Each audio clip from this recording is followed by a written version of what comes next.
What's up, y'all? We're gonna start do a 2022 NBA redraft today. So the one thing that's tough with this redraft is it's only been 1 year, so it's gonna be hard to project these players and then like judge them based on one season. Um, so basically, what we're gonna do today is about basically like team fit, who we think had the best seasons as well. But obviously, this can be subject to change in like two years, 3 years. It's gonna you look back on this video, it's gonna look crazy. Please keep in mind, team fit is huge. Team fit is huge. The best players on the board. Obviously, we see some of these teams need every position, but team fit is a big piece. I'd say sometimes some players might go higher, lower, but a team fit is big. Just saying that ahead of time. Um, Also, we got a player like Chet who has not played any minutes in the NBA. Obviously, right? Like he could be the best. He could, you know what I mean? He could. You don't know what's gonna happen. So, um, there is a lot up in the air, and as Latif said, it's only first year, so you have a little sample size to go off of. So, yeah. I'm gonna let you start, Max. I'm gonna let you start first, Max, with the All first right. pick. So, um, with the first pick, the Orlando Magic select Paolo Banchero. Easy. First pick, not much to be said. Paolo, so far, you probably rookie of the year. No, yeah, not much to be said. Paolo's the number one overall pick. Uh, Overall pick, I'll take Chet. With the second overall pick, I'll take Chet Holmgren. I still, even though he doesn't play, I still think he has probably the second highest potential in his draft class. I think his skill set is something like we've never seen. Besides like Wemby's coming in next, a little similar shades of Kristaps Porzingis, but he can put the ball on the floor a lot better. I think he's gonna be a lot better rim protector than Kristaps Porzingis. So yeah, it's like he's like a Kristaps Porzingis on like juiced up on crack, bro. So I think next year he won't have to come in and do that much. Last night, the Thunder won their first playing game to try to get in the playoffs. So Huge, huge. you can tell that the future of the team is bright, and I think bringing in Chet is going to make them even better next year. I don't think he's going to have to do that much. He has Shea, he has Giddey to play make for him, get him open shots. He won't unlike most second overall picks, he won't have that much pressure on him. He won't have to have the whole weight of the franchise on his shoulders, and I think that's going to be a situation where he thrives. So I think Chet still be the second overall pick in this draft. So, my only thing is I probably would go with the guy I'm picking at 3 at 2, just because we've seen his sample size and I really like what he brings to the table. But being an Oklahoma City Thunder fan, watching that game last night, Jalen Williams played okay. He shot the ball way too much from three. I think it was like 1 for 7. He shot the three ball way too much, but it was obvious a defensive presence. Jonas Valanciunas killed us early. He was doing everything in the paint early. So having a defensive presence, if Chet can be that, that'd be huge. What you said with no pressure, I agree. I don't think it's pressure for him to be like the number one option or like the best player on the team. But I do think that there obviously still is a lot of pressure to perform. You know what I mean? Like being the number two overall pick and like being the freak athlete, freak kind of build that he is, right? I do think there is some pressure to perform. I think he got a lot of hype coming out of high school and now coming out of college. Um, but yeah. So with the number 3 overall pick, the Houston Rockets select Jalen Williams out of Santa Clara. I love Jalen Williams. Last night I didn't score a whole lot, but played defense. Been a vital part of our team this year. Passing, rebounding, defending. Can really do everything. On that Rockets team, I think he'd be a lot of fun to watch. Very high flying team next to Jalen Green, next to KPJ, next to Scottie Pippen, Kenyon Martin Jr. I think the team would be a lot of fun to watch. He's really a utility player. He can play the 2, play the 3, play the 4, wherever you need him. So if they're still in this tanking position for Wemby next year, you don't have to. You can put him from the 4 up to the 3 and put Şengün and put like you can really put him anywhere except really for the 5. I mean, you can play small ball, but he's not playing the 1, not playing the 5. So you have a lot of versatility with him. I like him more than the other players on the board. Yeah, I just think he's a really easy fit on any team. I think that was a situation for him. Yeah, entirely different Jalen Williams. I think he's benefited from playing with Shea, who's been a mentor to him. They have a great relationship. I think Shea sees him like a little brother, so I think that's really helped in his development. Like the battery in the back to play defense. I think Shea and just this entire team has adopted attitude that we're going to play defense. They cause the most turnovers in the NBA this year. They're a very good defensive team. They just got to work on rim protection. I don't think he would have had that same mentality in Houston because they're literally the opposite of that. They don't play defense I, and they're I not get good, and it's not a good culture and all them issues that they have over there. So I don't know. We see the same Jay goes to Houston. I get what you're saying with the culture change. At the end of the day, like I do think like he's from Santa Clara, right? Like little school, kind of like bet on himself, right? Bet on himself, balled out, did his thing. I get what you're saying. Like you go to a culture where everyone doesn't care, you're gonna try and adopt that. Um, but yeah, I do think Jalen Williams bet on himself, right? He's bet on himself this whole time. He can't really teach hustle, can't really teach defense. It's got to be instilled. I think that he has hustle. He can play great defense. Um, Obviously, rookies aren't really going to change the culture of a locker room. Maybe he could try and influence his play style or his work ethic on other players. But I get it. A rookie, whatever. No one's got respect for a rookie coming in. But yeah, I just like Jalen Williams a lot too. And so at 4 here, that's where it get interesting. Obviously Keegan Murray was one of the best rookies this year, but I don't know. It's tough because I want to take Walker Kessler because he helps with the obviously the rim protection, which was one of the Kings' obvious problems this year, and why I think they won't go far because they can't stop winning at the rim, they can't stop winning anyone at the perimeter. But it's like Keegan Murray was such a great floor spacer this year, and that's one of the reasons for Sacramento's high level offense this year is that they got Sabonis basically playing a point forward and having so much space to operate and having so many shooters on the perimeter, and that's why I think the offense is so lethal. The sets they run, that's a lot of that is because they have the spacing that Keegan Murray allows. So it's kind of tough for me. I don't know. Originally, I'm leaning getting Walker Kessler, but like think about Walker Kessler and Sabonis. That fit is kind of weird. It's kind of weird to me. I think it's an easy pick. It's an easy pick in my opinion. You don't think the fit with Walker Kessler and Sabonis would be weird? He played the floor in Indiana, yes, but the one thing about that is that Miles Turner can space the floor, and we haven't seen that from Walker Kessler yet. And he wasn't his best self in Indiana. He's his best self now because of the spacing that that's allowed by Keegan Murray being there. Yeah. Yeah, make your pick. We'll talk about it after. I just want to check up one thing on his. I want to look up one thing about Sabonis. With the 4th overall pick, the Sacramento Kings select Keegan Murray. And I want to take Kessler so bad, but the fit is just weird there. In a vacuum, Kessler's a better player right now. But why is the fit so weird? Because Sabonis can stretch the floor a little bit, but he's not that good of a floor spacer. I think he shoots like 35 to 37% from three, but it's like he doesn't shoot that many times. I think that's what I was looking up about Sabonis. Sabonis shooting 37%, but on really low attempts. But Sabonis, like, he can't stretch the floor. He can't shoot the ball. He can't score the ball. Not always threes, deep twos. But, yeah, I think that it's got to be Walker Kessler. Their biggest issue is defense, and they're not fitting the defensive need at all. Like, I just think that defense is such a big issue for them. Like, they're literally the worst team. They have the worst defense. The reason we've seen Sabonis unlocked, though, is because he has so much spacing and he has so many shooters around he can dish the ball out to, and they can run back doors and stuff like that. When you have Walker Kessler there, I think it greatly limits Sabonis. I think it'll be another situation that we've seen with Miles Turner. And then the spacing is worse. The fit is weird. It's just a weird fit. I think. What's their biggest issue, though? What is Sacramento's biggest issue? Is rim protection, and the biggest issue is perimeter defense. I just think that fits in. I get it. I understand the shooting with Keegan Murray. He's thrived in that position where he just can shoot the basketball.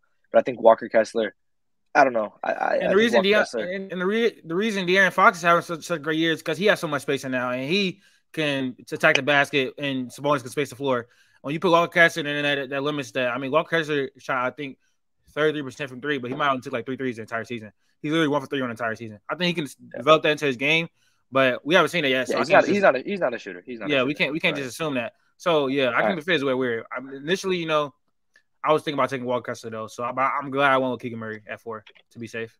All right. So now you give me a decision because I'm between two guys now. We here at 4 with the out 5 with the Pistons.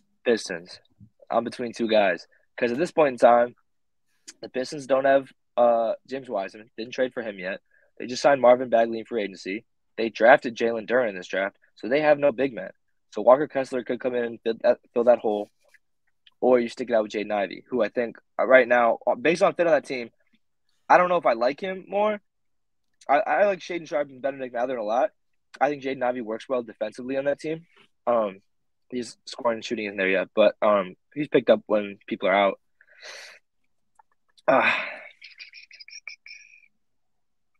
Let's project here, though. I think Jaden Ivey in my eyes still has a very high ceiling for me.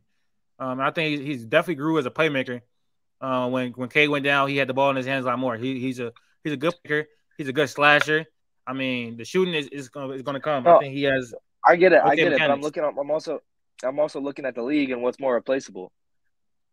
A good defensive big or a wing. I'm also looking at next year's draft, and I get it. We're not trying to get too ahead of ourselves.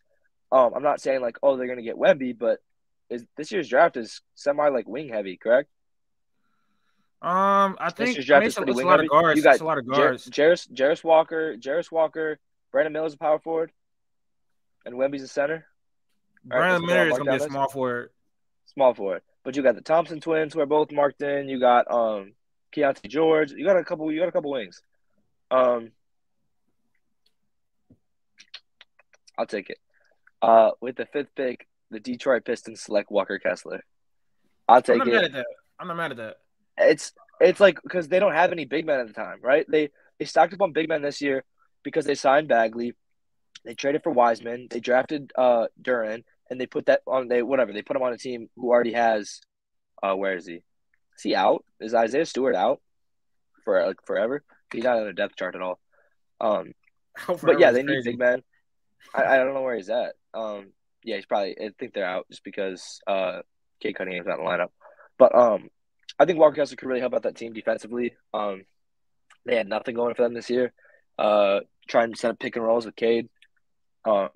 Just good rim presence. I think like for the future, defense is getting like less and less cared about. So I feel like to have a big defensive big would be huge, especially in a division. And I get divisions aren't the biggest thing anymore. In a division with Giannis, if you could have a rim protector, that's pretty significant, right? You play him a couple times a year. So I don't know. I think you could go backcourt, but yeah, I'll take Walker Kessler. I want to take Shaden Sharp here over Benedict Mather. I think his ceiling is higher. Honestly, Jaden Ivey is still on the board. Keep in mind. Oh yeah, but I think Shaden Sharp ceiling is higher than Jaden Ivey's as well. I'm just letting you know, Jaden Ivey's on the board. Jaden Ivey is good. I like Jaden Ivey. Just letting you know, Jaden Ivey's on the board. He does have an interesting fit next to Tyrese Halliburton. I think I actually think I like it.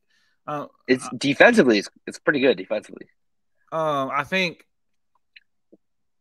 Oh man, his slashing ability kind of like counteracts Halliburton's shooting ability and his playmaking ability. So I think I like that fit in that backcourt. I might have to. I forgot about Jaden Ivey. Yeah, but I think Shaden Sharp has one of the highest potentials in the draft class. He's the youngest player in the draft class. I agree. He has a lot of potential. And I like what he showed me.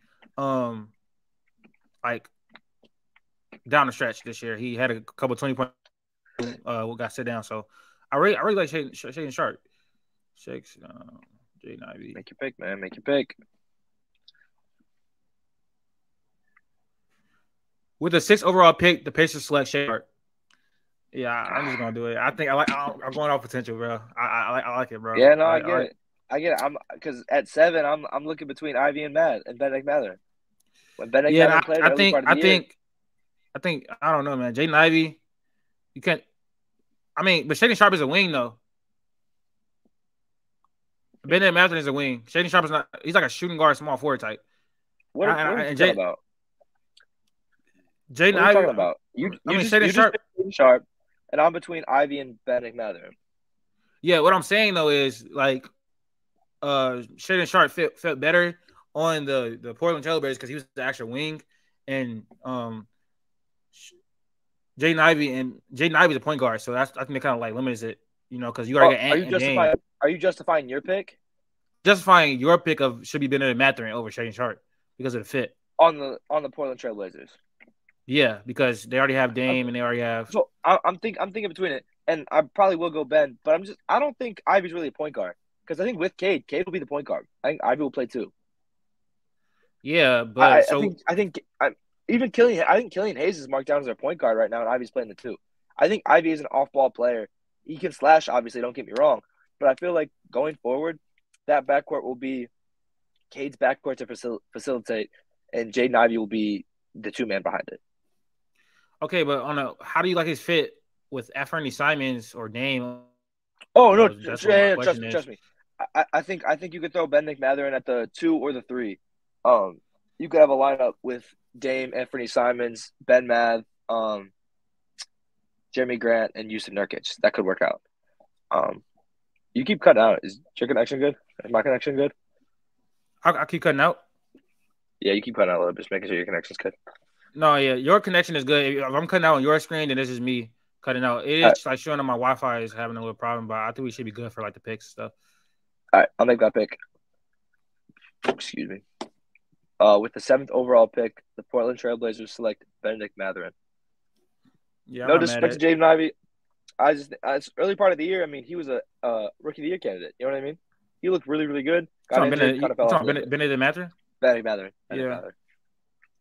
So. So you said Benedict Mathurin, and this is perfect because I like the Jaden Ivey fit for the Pelicans. I like that fit for them over Dyson Daniels, and they needed a point guard, and he can facilitate. So with the 8th overall pick, the New Orleans Pelicans. New Orleans Pelicans select Jaden Ivey. With the 8th overall pick, the New Orleans Pelicans select Jaden Ivey. Yeah. All right, this next pick's weird for me. I think I know who I'll go with just based off like raw potential. I think it's kind of obvious.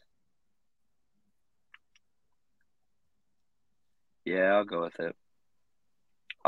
With the 9th overall pick, San Antonio Spurs select Jabari Smith. I think, like, just looking at the board, he has the highest ceiling out of everyone left. Kind of inefficient this year, obviously. But as far as an offensive score on a team with no offensive scoring, I think you could do something with building around Keldon Jabari and Wemby if you can get him. But at this time, they have Jakob Poeltl. So defensive Jakob Poeltl with the scoring of Jabari Smith. I originally wanted to go with Jeremy Sochan, but they have Jakob Poeltl, so they already have the defense right there. They just need scoring in the post, so I think Jabari Smith could fit that role.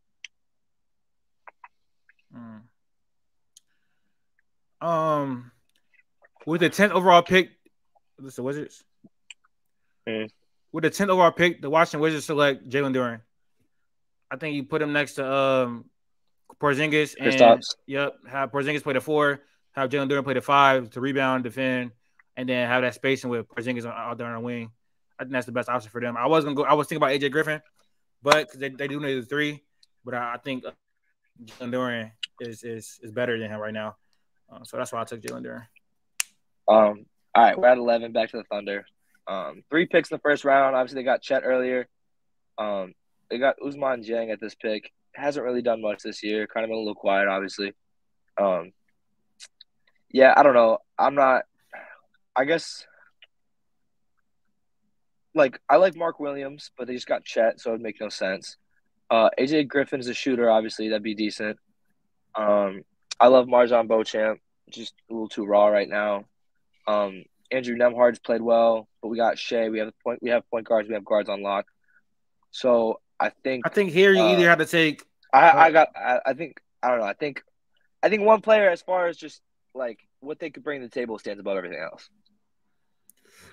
Well, you need a defensive wing right here in my eyes. Yeah, so. with the 11th overall pick, the Oklahoma City Thunder select Jeremy Sochan. I think. Jesus. I'm sorry. That's not the wing I was talking about. That's the wing I want. I like Jeremy Sochan a lot. He scored a little bit this year. Obviously had a couple. He had like 2, 3 30-point games. He broke out. The Thunder have a lot of scoring. We don't get Jalen Williams in this draft, so we need defense. I think what you could have got with AJ Griffin and still got a good 3-point shooter. We got back-to-back picks. Yeah, is he gonna start? Is he gonna start? Like Sochan? Yeah. Let me make sure I know our depth chart before the season. Okay, let's Jeremy Sochan see. at number 11, number 12. I'm gonna you already Yeah, know. I mean, our power forward right now, our power forwards are looking like Jalen Williams and Usman Jang.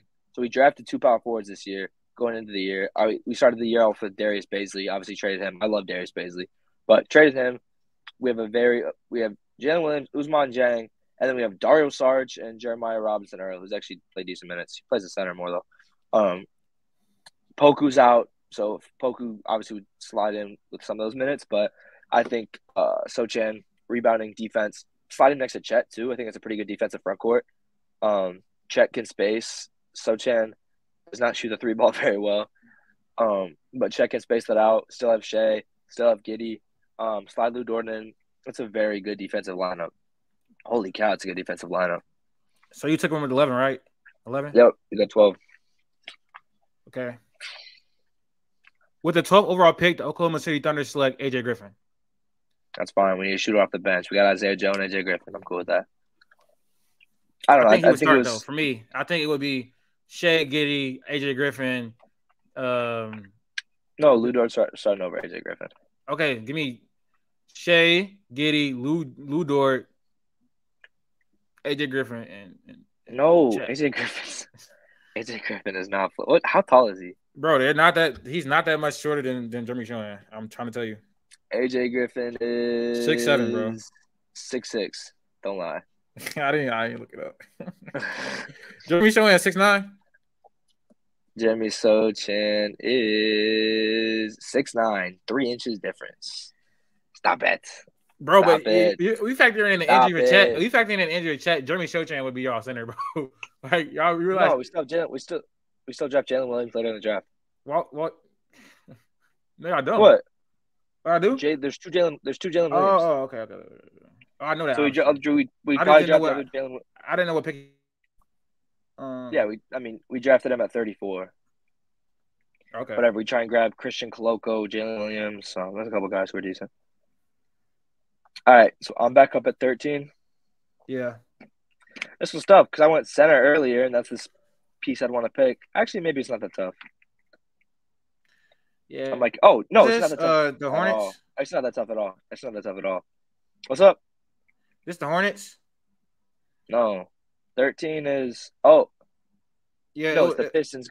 It's the Pistons. The Hornets Okay. traded it. It's the Pistons. So let me I don't think they got anything else right now. And because we didn't go earlier, we'll go with it now.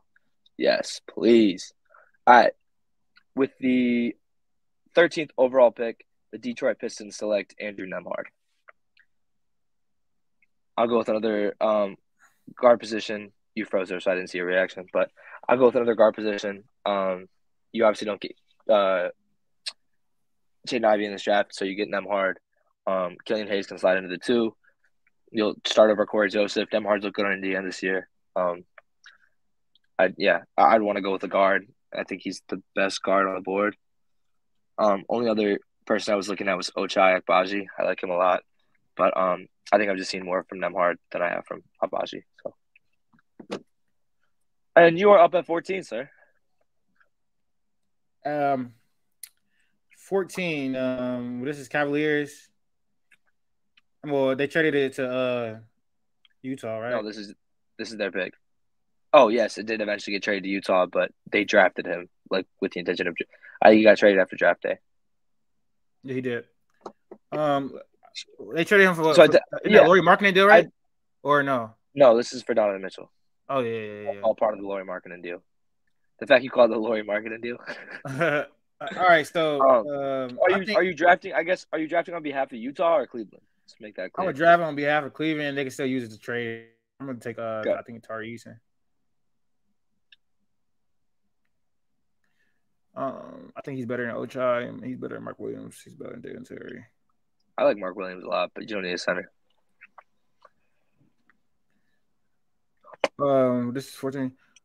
With the 14th overall pick, the Cavaliers select. Did it freeze for me? Yeah. Okay. With the 14th overall pick, the Cavaliers select Tari Eason. Don't hate it.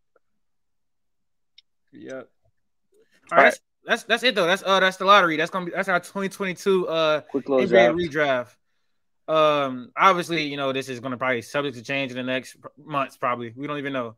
We Summer wanted to league. get it out because we got our rookie of the year teams. We obviously Yep. released those earlier this week. Got our all rookie first, second teams. Obviously teams would love to see the picks in retrospect when they're picking, but obviously can't do that. So I'm really excited to see what Chet can do next year. I think this summer, especially with OKC, if they can't make the playoffs, especially, I think Chet will get a lot of hype in the summer. Like, oh, Chet's getting bigger. Chet's hitting these three. You know what I mean? Like, I think Chet will be on Bleacher Report and on whatever ESPN a lot. I think he's the biggest question mark, obviously. Uh, I don't know who's your favorite guy in this draft. Who's your top two, top three favorite guys in this draft? This draft, I don't really think it'll be that deep when it comes out. When it comes out to my favorite guy, got to be Paulo. He's my number one pick. I think he has the most potential in the draft. I like how he improved as a playmaker. He needs to fix up that efficiency. But Paulo was my favorite player when he was on Duke coming out the draft. I love Paulo, watching him in high school. When I watch players from high school coming to the NBA, they always one of some of my favorite players. Yeah, I thought he was the best player coming out, and I liked how he played at Duke. I agree. I like Jalen Williams. Obviously, I'm biased because I'm a Thunder fan, but I think Paolo is the best and was the best coming out of the draft. I wanted him to slip to two.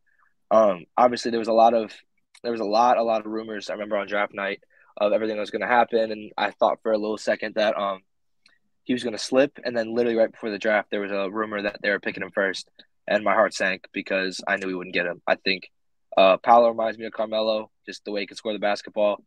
Not always efficiently, but can score the basketball. I think he will have the keys to that offense for the next five foreseeable future. I won't even say a number of years, foreseeable future. Orlando's a team to watch out for, but I do think Paolo is. I like Paolo a lot. You got to get his efficiency up. Got to get his 3-point shooting up a little bit more. But yeah, he's. I mean, would you ever see him like going to become a 3, or you think he stays at a 4? He should stay at a 4. I mean, he can play the 3 for sure, though. I think if he plays it as a 3 defensively, the best players in his league are like small forwards usually. So I think if he ever transitions to that 3, you guys get a lot better on defense. You'll be guarding the best players in the league, Kawhi, LeBron. Not for that much longer because they're obviously going to retire, but even like this is the best. The best players are small forwards. Brandon Ingram, like you know what I'm saying. So the best players, the youngest players are small forwards. You got to be a way better defender. Guarding. Do you think if Orlando somehow gets the number 1 overall pick, do you think a lineup of Franz at the 2, Paolo at the 3, Wendell at the 4, and Wemby at the 5 works, or is that too big? No, that works, and it's going to be amazing defensively. But that team would actually be scary. I'm not worried about them right now. But that would be a good team. I don't think they're the number 1 pick. I think though that they probably will have like number 3 and like number 6, something like that, or number like 6 and number 8 or something like that. They're gonna have 2 top 10 picks. They will have, They're gonna have 2 top 10 picks. Is what I'm saying. Yeah, they're gonna. I think one the Bulls pick will fall right outside the lottery. Yeah. So I think they'll probably have 7 and 14. And if you want to try and package though, you probably can't package both those and go up to 1. But if you really like Brandon Miller, you really like Scoot Henderson, you could probably move up to 2 or 3 with a little bit more stuff on top. But I think Orlando. I think they don't have really much holes. I don't think they have really much holes besides like shooting guard because I think you could upgrade over Gary Harris. But I think like are you really thinking Markelle Fultz is the future for their point guard position? Yes, I am. I'm thinking Markelle Fultz is the future for their point guard position. So you would not draft. So if you had the number 1 overall pick, number 2 overall pick because Wemby's off the board. If you're the number 2 overall pick, who would you pick? Would you not go Scoot?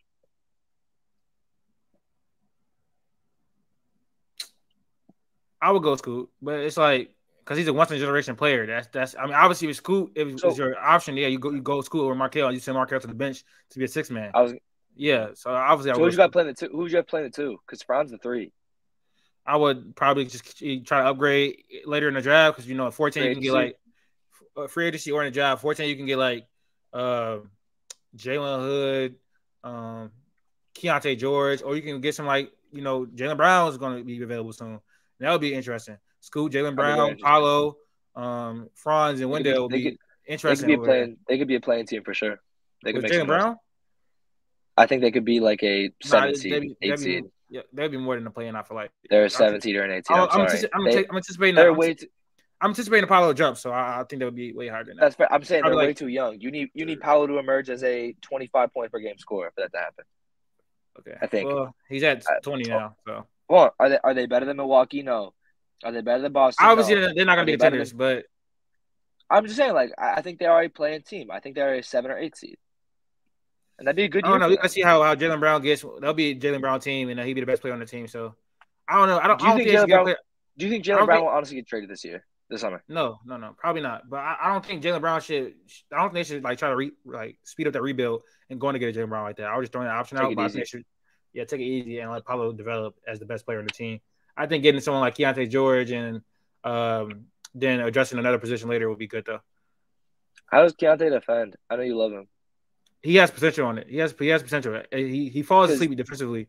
He falls asleep defensively. Defensively, the team is not good. Paolo's not locking up. Franz is not locking up. If they get Scoot, he's not locking up. I think Keontae got the tools though. He got the tools. It's just is he going to apply them? He has a. You need a defensive minded head coach to get in there from day one and change some stuff. They still got Steve Clifford as their coach? Or am I tweaking? I don't know. I mean, I don't think so. I think so. Look, I think getting someone like Anthony Black would be good. He's a defensive-minded point guard and also a playmaker. But they already have Markel, who's also a playmaker. So I think Jamal Mosley. I'll put Markel on the bench, but I think Anthony Black he's a very good player on defense. He's a very good distributor. It just like you gotta have somebody that can space the floor as well. So I think they need their biggest need a shooting guard, and because they already got Markel. I think Markel is a starting point guard in the league for me. Okay. But yeah, that was our 2020 redraft. We're gonna be back on Sunday. We're gonna have a special guest on the episode. Y'all see that? We try and keep it a secret. Yeah, I'm gonna keep it a secret, man. It's gonna be like 6 of us on the episode though. It's gonna be jam packed. Yeah. We're talking playoffs. We're talking NFL draft or maybe NBA draft. We still debating on topics. We're gonna see playoffs heating up, man. It'll be on Sunday, so game ones will all be done. Yeah, besides like the Lakers games and all those are at 3:30. They play Saturday. No, they play Sunday. The Lakers play Sunday. Oh, I'm thinking they play Friday, Saturday. Yeah, they play Saturday, Sunday. My fault. So yeah. Quick updated predictions. You got Chicago, Miami, or you got OKC, Minnesota. I got Minnesota getting the AC. But I thought the Thunder were going to lose to the Pels, so who knows? And I have Miami. I mean, I have the. That's a tough game. I have the Bulls making playoffs with the AC. The Bulls in the 18. Kyle Lowry is questionable, and I think they're also questionable for the game. I think the Miami offense looked terrible against the Raptors, and the Bulls have had like one of the highest defensive ratings post All-Star break. I think Zach LaVine is in his bag right now. DeMar DeRozan will get it going, and I think Zach LaVine was out of his mind in that game in Toronto. I think they'll get into the playoffs and get swept by the Bucks. So yeah, right. But yeah, y'all. I say in the East more than the West, you're fighting for the chance. I'm not watching that. I'm not watching the Celtics or the Bucks series. I'm not watching the Celtics or the Bucks series. I'm not gonna lie. Because Bucks or Nuggets or Bucks. No, like the 1-8 and the 2-7 on the East side. I'm not watching. I probably won't watch the 1-8 on the West either. I'm only gonna be focusing on those middles.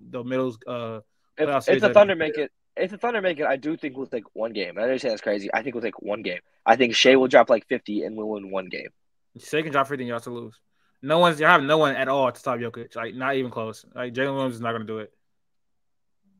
Chet Holmgren coming off injury. Oh, y'all trap, bro. They got shooters just to like knock our head off, bro. It's gonna be bad. Y'all would not win one game.